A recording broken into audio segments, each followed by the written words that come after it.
All of you guys are going to be out of a job in 10 years. And by the way, you might find new jobs.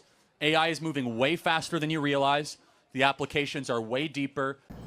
Artificial intelligence र human इन्टेलिजेन्समा के भिन्न छ र artificial इन्टेलिजेन्सको भूमिकाले मानव सभ्यता र मानवको अस्तित्व सङ्कटमा छ भन्न थालिएको छ र धेरै चर्चा पनि गर्न थालिएछ कि अबको 5 वर्षदेखि 20 वर्षभित्रमा सुपर इन्टेलिजेन्स निर्माण हुन्छ र त्यसले मानव सभ्यता मान्छेको पहुँच भन्दा मान्छेको इन्टेलिजेन्स भन्दा धेरै पर गइसकेको हुन्छ र मान्छेले सोचे भन्दा धेरै भिन्न समाजको निर्माण हुनेछ।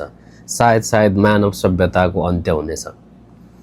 यो भने के हो खासमा कसरी मानव सभ्यताको अन्त्य हुन्छ आर्टिफिशियल इन्टेलिजेन्सको युगमा त्यो बुझ्नको लागि हामीले बुझ्नुपर्छ आर्टिफिशियल इन्टेलिजेन्स भने के। आर्टिफिशियल इन्टेलिजेन्स भने चाहिँ तपाईको पहिलो कुरो डेटा चाहिन्छ। यो इन्फर्मेसनबाट चल्ने इन्टेलिजेन्स हो जसको कुनै फिजिकल एक्जिस्टेन्स छैन।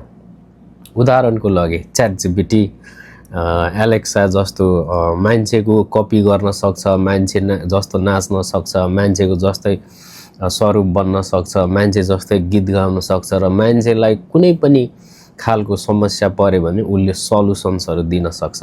तर त्यसको कुनै फिजिकल एक्जिस्टेन्स छैन हैन।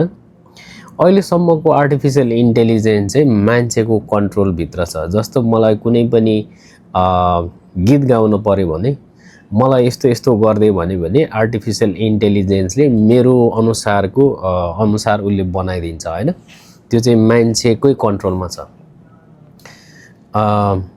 तर सुपर इन्टेलिजेन्स भयो भने चाहिँ एउटा आर्टिफिशियल इन्टेलिजेन्सले अर्को आर्टिफिशियल इन्टेलिजेन्स चाहिँ निर्माण गर्न सक्छ। त्यो चाहिँ सुपर इन्टेलिजेन्स जुन चाहिँ आर्टिफिशियल इन्टेलिजेन्स भन्दा बाइ फार एडभान्स र त्यसको कुनै पनि जस्तै खालको समस्या पनि समाधान गर्न सक्ने र त्यो चाहिँ मान्छेको क्षमता भन्दा धेरै एडभान्स हुन्छ। जुन चाहिँ मान्छेले सुपर इन्टेलिजेन्सले के गरिरहेछ मान्छेले त्यसको भ्याउ नै पाउन सक्दैन भनिरहेछ। त्यो अबको 15-20 वर्षभित्रमा सुपर इन्टेलिजेन्स हुन्छ। तर मान्छेको अस्तित्व चाहिँ सङ्कटमा कसरी छ त? आजको कार्यक्रममा म यो बारेमा चर्चा गर्नेछु। उदाहरणको लागि सुपर इन्टेलिजेन्स भयो आर्टिफिशियल इन्टेलिजेन्सको बाट हेर्दाखेरि अहिले चर्चामा आइरहेको कुरा चाहिँ बेरोजगारीको समस्या। सुपर आर्टिफिशियल इन्टेलिजेन्सले गर्दा बेरोजगारीको समस्या लगभग सोचे भन्दा बढी 50%। अहिले त 30 देखि 40% यो विदिन 5 to 10 इयर्स भन्छ। तर 40 देखि 60% जब अनइम्प्लोइमेन्ट हुन सक्छ। बेसिकली अनइम्प्लोइमेन्ट भनेको चाहिँ पहिलो फेजमा व्हाइट कलर जब जुन चाहिँ अफिसमा काम गर्ने कम्प्युटरको काम गर्नेहरू क्षेत्रमा चाहिँ जागिर गुम्न सक्छ।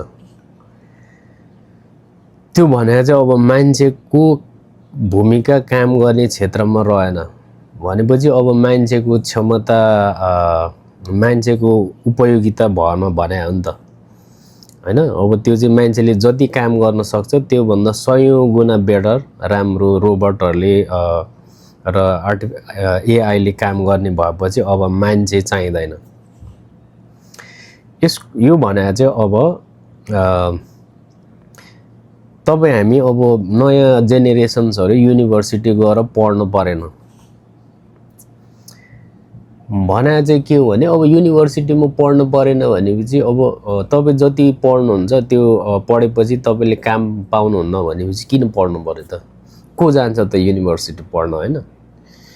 तर युनिभर्सिटी भने चाहिँ मान्छे भने चाहिँ सोशल एन्टिटी हो। मान्छेले चाहिँ यसरी नै जेनेरेसन टु जेनेरेसन सिक्दै आछ हैन। भना मतलब मान्छे त बिस्तार ह्युमन इन्टेलिजेन्स त कस्तो भने यो इभल्भ भएर आएको हैन।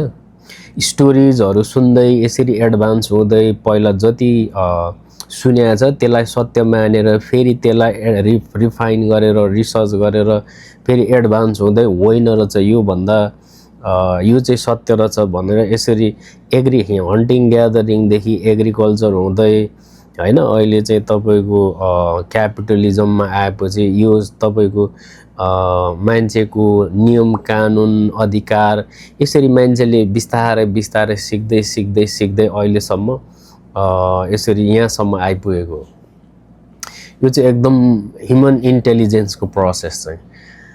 यसलाई अर्को तरिकाले भन्यो भने पहिला चाहिँ तपाईको कम्प्युटर थिएन, टाइपराइटर थियो, त्यसलाई रिप्लेस गरेर एडभान्स बनाएर कम्प्युटर बनायो, कम्प्युटरबाट इन्टरनेट आयो, यसरी मान्छेले चाहिँ यसरी सिक्दै सिक्दै बिस्तारै बिस्तारै इभल्भ गर्दै आयो। मान्छेको विकास चाहिँ यसरी भयो हैन। तर अब यो सबै कुरा सिक्न नपरेपछि अब के हुने हो त? मान्छेको उपयुक्त नै भएन हैन।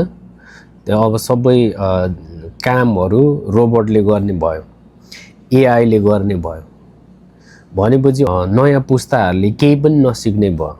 मान्छेले नयाँ पुस्ताले चाहिँ संसारभरिको गतिविधिहरू यसरी सिक्दै सिक्दै सिक्दै मान्छेले सानोबाट यसरी सिक्दै आएको छ। युनिभर्सिटी भने यस्तो ठाउँ हो जहाँ चाहिँ तपाईले संसारभरिको यथार्थहरू फरकपनहरू तपाईले सिक्नुहुन्छ हैन।